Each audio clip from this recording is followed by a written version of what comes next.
All right, let's get right into it. We're not talking about some far-off science fiction future here. Nope. We're talking about a massive shakeup that's happening right now. It's changing the job market way faster than anyone saw coming. So let's look at what's really going down by 2026. So check this out. You've got the CEO of Salesforce, Mark Benioff, up on stage at this huge tech conference, and he drops this line. And of course, the crowd goes wild. They're hearing progress, they're hearing innovation, but what they weren't hearing, well, that was the other half of the story. 491. Just let that number sink in. While all those execs are patting themselves on the back, this is the reality on the ground. That's how many people are losing their jobs to AI. Not over a month, not even in a week. We're talking every single day in 2025. And look, this isn't just a layoff. This is a total replacement. So yeah, what we're seeing is this insane acceleration.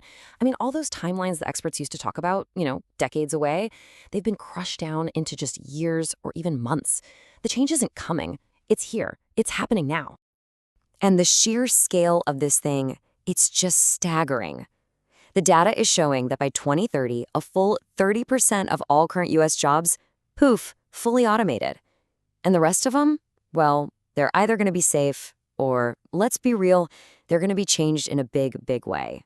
This isn't just a ripple in the pond, folks. This is a tidal wave. Okay, so this is where we need to get real and maybe a little personal. Let's just be blunt about it.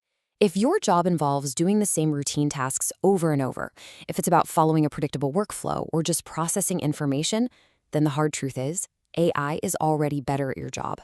It's faster, it's cheaper. The thing is, you just haven't been told yet.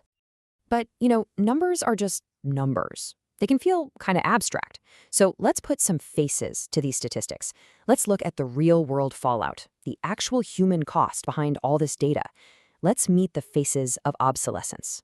First up, meet Jennifer Martinez. For 6 years, she was a fantastic customer service rep for a telecom company down in Dallas.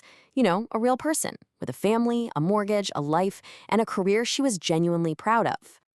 And here's the thing. Jennifer was great at her job. I mean, her performance review from March 2025 literally said exceeds expectations. She even had a raise approved.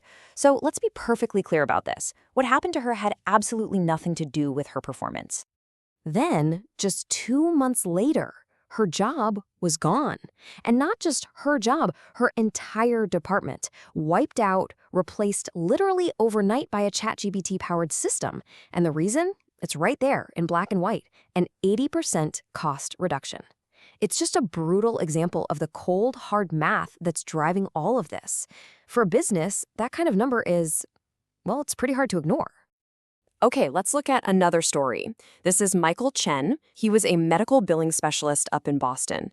For years, he was the guy you went to for the super complex world of insurance claims. One of those classic, stable, white-collar jobs you thought would be around forever.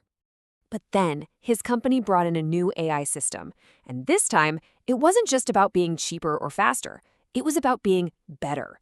Just look at the error rates here. A person, we make mistakes about 2 to 5% of the time. It happens. But the AI, its error rate is less than 0.1%. And in a field like medical billing, where one tiny mistake can have huge consequences, well, the choice becomes pretty obvious, doesn't it? So Michael's team of 12 people, it got slashed down to just 2. And get this, their jobs completely changed. They don't process the claims anymore. Now they just manage the AI that does all the work. And that right there is a huge, huge shift. The work that's left over requires a totally different set of skills. So the stories of Jennifer and Michael, they aren't just random sad events. They're actually part of a much bigger, predictable pattern that's playing out. So let's zoom out a bit and break down exactly which jobs are on the chopping block and why this is all happening so fast and so efficiently. Yeah, this risk isn't spread out evenly at all. Look at data entry. That's got a 95% chance of being automated. Almost a sure thing. Then you have jobs like paralegals and customer service reps, like Jennifer. They're sitting at 80%. And these aren't just wild guesses. They're calculated risks based on how much of the job is just doing the same repetitive tasks day in and day out.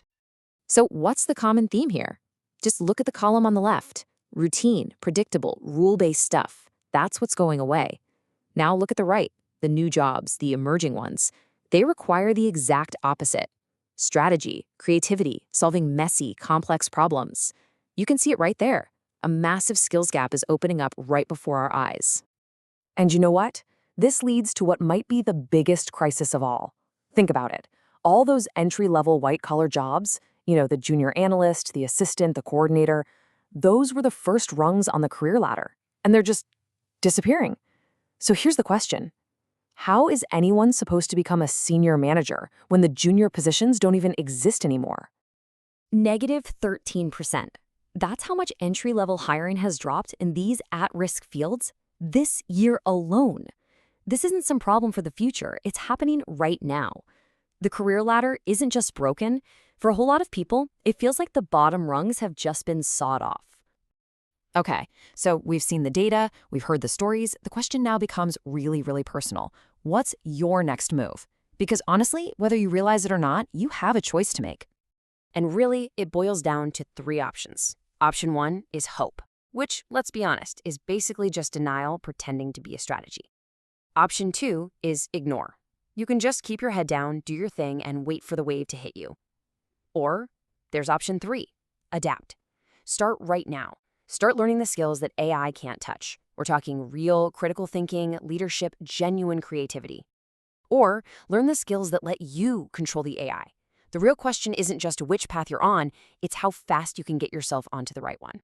And I want to be crystal clear about something. This isn't some warning about what might happen in a couple of years. This is an observation about what has already happened. The decisions have been made, the software is already running. Those roles, they're already obsolete.